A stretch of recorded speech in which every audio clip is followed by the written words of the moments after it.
네, 안녕하세요. 신원입니다.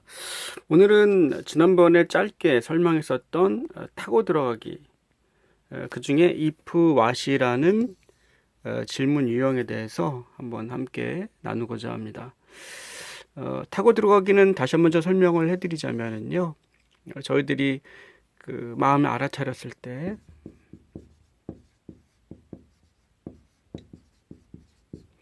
그것을 글로 표현할 수 있다고 말씀드렸죠. 온전히 자신의 정서를 느끼면서 글로 표현해 봅니다. 어법과 문법 관계없이 글짓기가 아니고 그냥 글로 자유롭게 표현을 하는 겁니다.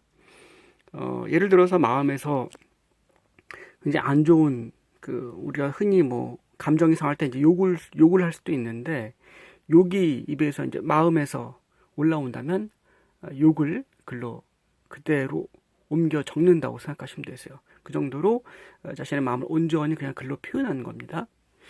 자, 이것도 사실 연습이 좀 필요하다고 볼 수 있습니다. 사실 우리는 무언가를 포장하려고 하고 꾸미려고 하고 감추려고 하는 어떠한 그러한 마음의 습관들이 있기 때문에 온전히 그것도 잘 표출되지 않을 때가 있어요. 과장되지도 않게 있는 그대로 마음의 정서를 그대로 알아차린 것을 글로 표현합니다. 자, 알아차린다는 것은 다시 한번 좀 말씀을 나중에 드릴게요. 오늘 일단은 포커스를 타고 들어가기에 맞춰보겠습니다.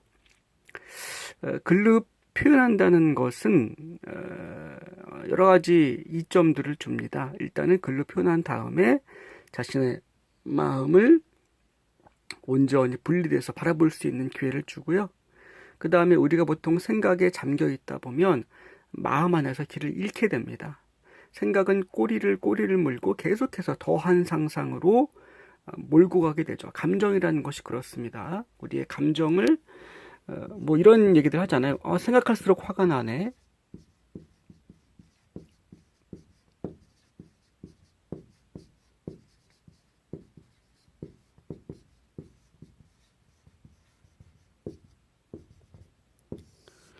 생각할수록 화가 나네라는 표현을 쓰기도 하는데 어떻습니까? 감정이 생기면서 자꾸 생각을 하게 됐죠? 생각하게 되면 다시 감정이 더 증폭됩니다. 그죠? 그러면은 이 감정, 이게 부정적 감정이면 여러분들 마음을 잘 관찰해 보십시오. 부정적 감정이면 그 부정적 감정에 공명하는 생각들이 더 끌어당기게 됩니다. 예. 과거에 있었던 거기에 공명되는 사건들도 같이 떠오르는 경우도 있어요. 그래서 감정이라는 것이 무언가를 어떠한 생각들을 더 거기에 맞는 주파수에 맞는 생각들을 더 가져오게 하는 끌어당기는 그러한 역할을 마음 안에서 하게 된다는 거죠. 그래서 생각할수록 화가 나게 되는 겁니다. 자, 그러면 이 생각을 멈추면 어떻게 됩니까? 예. 감정도 조금씩 서서히 좀 이완되겠죠? 그런 건데, 이 글로 표현을 하다 보면은 어떻게 됩니까? 상상에 빠지는 것이 아니라 멈춰서 그 정서를 글로 표현을 하고요. 이러한 생각들이 내 안에 있구나, 일어나고 있구나라는 것을 낱낱이 보게 되죠. 그 안에서 어떠한 통찰이 일어납니다.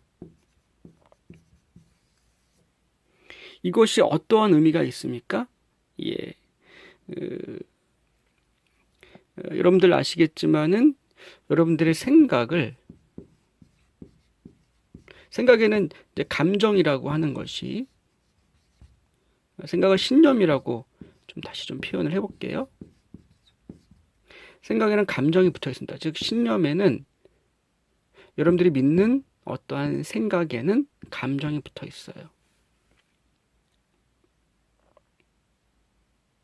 예를 들어서 뭐 그냥 이것도 편견입니다만 정치인들은 이것이 사실이라는 얘기 아닙니다. 일단 예를 들어보는 거예요. 정치인들은 사기꾼이다. 이런 편견이 있다면은 이러한 믿는 생각이 있다면 여기에 어떤 감정이 있겠습니까? 정치적인 어떠한 뉴스를 보거나 정치적인 어떠한 사건을 보거나 또는 눈앞에서 정치인을 보게 됐을 때 어떠한 감정이 올라오겠습니까? 그죠? 이러한 생각, 자기가 믿는 신념이 있다면 신념은 보통의 믿는 생각이라는 의미예요. 이러한 신념이 자기 안에 있다면 거기에 굉장히 저항하는 감정이 함께 있겠죠. 그래서 생각에는 감정이 이제 붙어 있게 되는데, 자, 글로 표현하면서 이러한 감정을, 이러한 생각을 여러분 감각을 통해서 정화할 수 있게 됩니다. 정화. 예. 잠시 좀 지우고 좀 설명을 더 해드릴게요.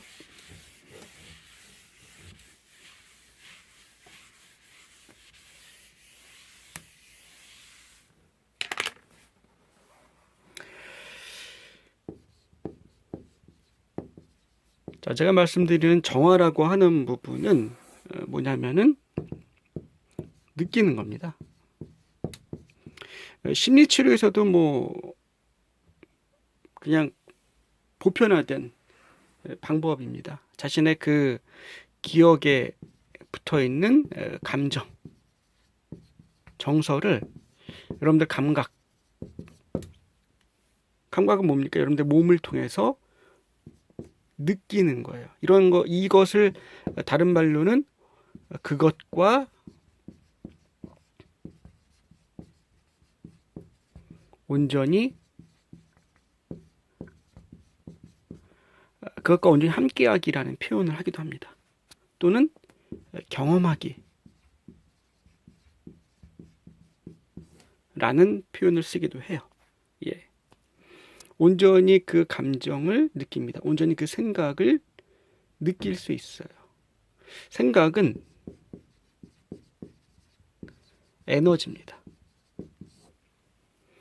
그 에너지를 우리는 느낄 수 있어요.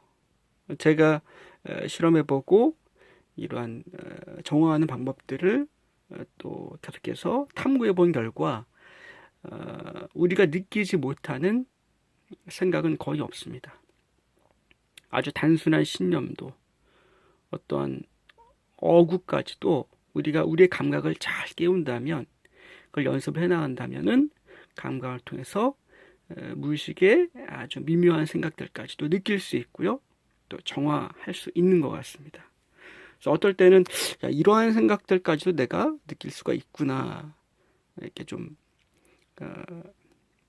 놀라게 되는 경우도 있었는데요. 이러한 표현을 쓰기도 합니다만 이제 느끼기라는 표현이 사실 좀 많이 저한테는 와닿는 것 같습니다. 그래서 정화라고 하는 것은 그 기억과 감정, 정서를 이제 느끼게 되는 거죠. 어떻게 느낍니까?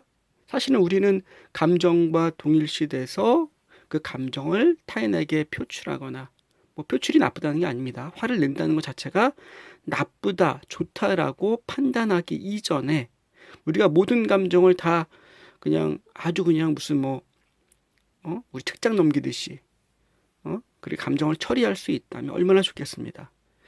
예, 좋겠습니까? 하지만 그게 사실 어려워요. 무의식에 있는 데이터, 어떤 상처, 여러분들의 마음의 습관, 또 어떤 부모님으로부터 대물림된 것들, 여러 가지 너무나 많은 것들이 무의식에서 작용하고 있기 때문에 사람마다 물론 차이가 있습니다. 사실 단순하지는 않다는 거예요. 우리 마음을 봤을 때 마음에 있는 이러한 현상들이, 그것을 하나하나 그때그때 알아차리고 이제 정화할 수 있다라는 가능성에 대해서 좀 말씀을 드리는 거고요. 그것이 연습되고 또 능숙해진다고 표현을 해볼까요? 능숙해지고 그게 조금 훈련이 된다면 여러분들의 정화 속도는 조금 더 빨라지고 능숙해지면서 어렵지 않은 것이 될 거라고 생각합니다. 무슨 일이든 처음이 가장 힘든 거죠. 이 정화 과정을 통해서 무의식의 부분에 대해서 통찰이 일어나면 여러분들의 관점의 변화가 일어납니다. 그죠? 일단은 자신을 바라보는 관점이 바뀌겠죠?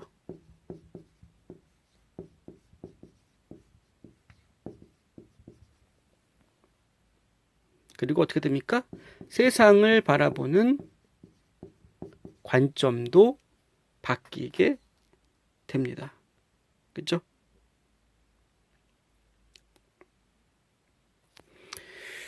자, 사실 이거는 이 이상의 것들을 얻을 수가 있습니다. 예. 이 이상의 것들을. 자, 그래서 글로 표현하기는 무의식에 깊이 녹아있는 여러분들의 어떤 마음의 뭐 숨은 동기라든가 과거에 있었던 어떤 사건, 여러분들이 인식하지 못했던 마음의 습관들을, 또한 정서들을, 감정들을 표면 의식으로 끌어올려줘요. 떠오르게 됩니다.